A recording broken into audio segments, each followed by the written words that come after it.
ஆன்மீக அன்பர்களுக்கு அன்பான வணக்கம். நமசிவாய வாழ்க, நாதன் தாழ்வாழ்க.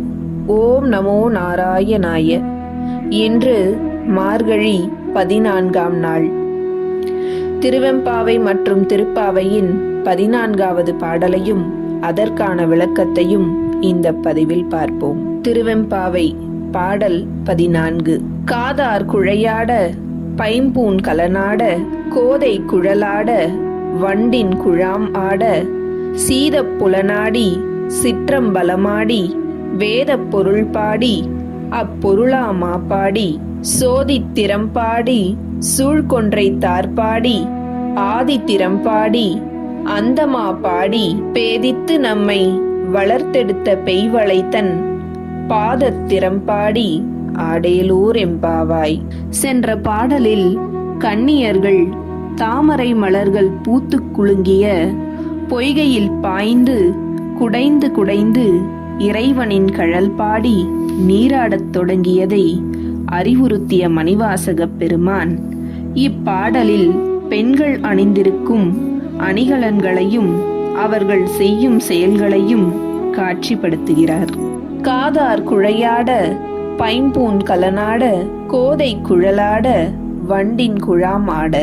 இங்கு குழை என்பது பெண்களின் காதணி. இங்கு குழையாட என்று கூறப்பட்டதால் செவியும் செவியோடு இணைந்துள்ள தலையும் அதனை தாங்கி ஏந்தி நின்ற கழுத்தும் அசைந்தன என பொருள்படும்.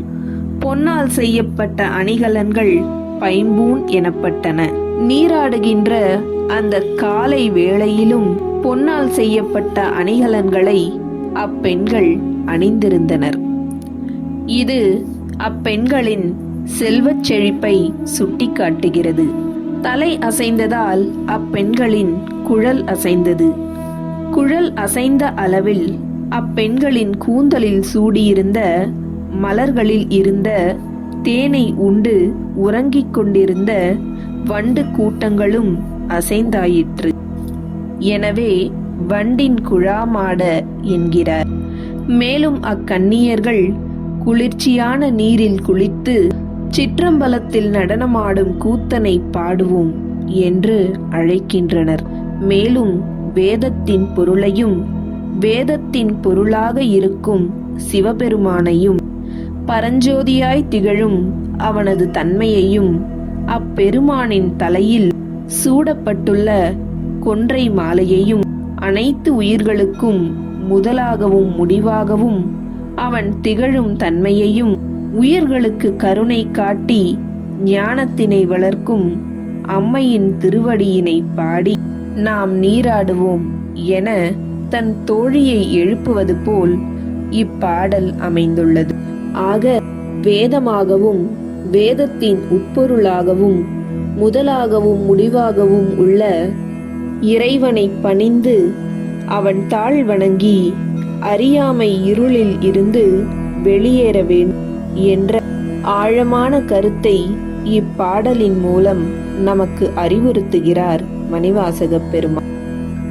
அடுத்து திருப்பாவை பாசுரம் 14. உங்கள் புழக்கடை தோட்டத்து வாளியுள் செங்கழுநீர் வாய் நெகிழ்ந்து ஆம்பல் வாய் கூம்பினகான் செங்கல் பொடி கூரை வெம்பல் தவத்தவர் தங்கள் திருக்கோயில் சங்கிடுவான் போதந்தார் எங்களை முன்னம் எழுப்புவான் வாய் பேசும் நங்காய் எழுந்திராய் நானாதாய் நாவுடையாய் சங்கொடு சக்கரம் ஏந்தும் தடக்கையன் பங்கைய கண்ணானை பாடேலோர் எம்பாவாய். இந்த பாடலும் தோழியை எழுப்புவது போலவே அமைந்துள்ளது. எங்களை முன்னதாகவே வந்து எழுப்புவேன் என்று வீரம் பேசிய பெண்ணே, கொடுத்த வாக்கை மறந்ததற்காக வெட்கப்படாதவளே என்று உள்ளே உறங்கும் தோழியை எழுப்ப வந்த தோழிகள் கேட்கின்றனர். உங்கள் வீட்டின் பின்வாசலில் உள்ள தோட்டத்து தடாகத்தில் செங்கழுநீர் மலர்கள் மலர்ந்து விட்டன. ஆம்பல் மலர்கள் தலை கவிழ்ந்து விட்டன. காவி உடை அணிந்த துறவிகள்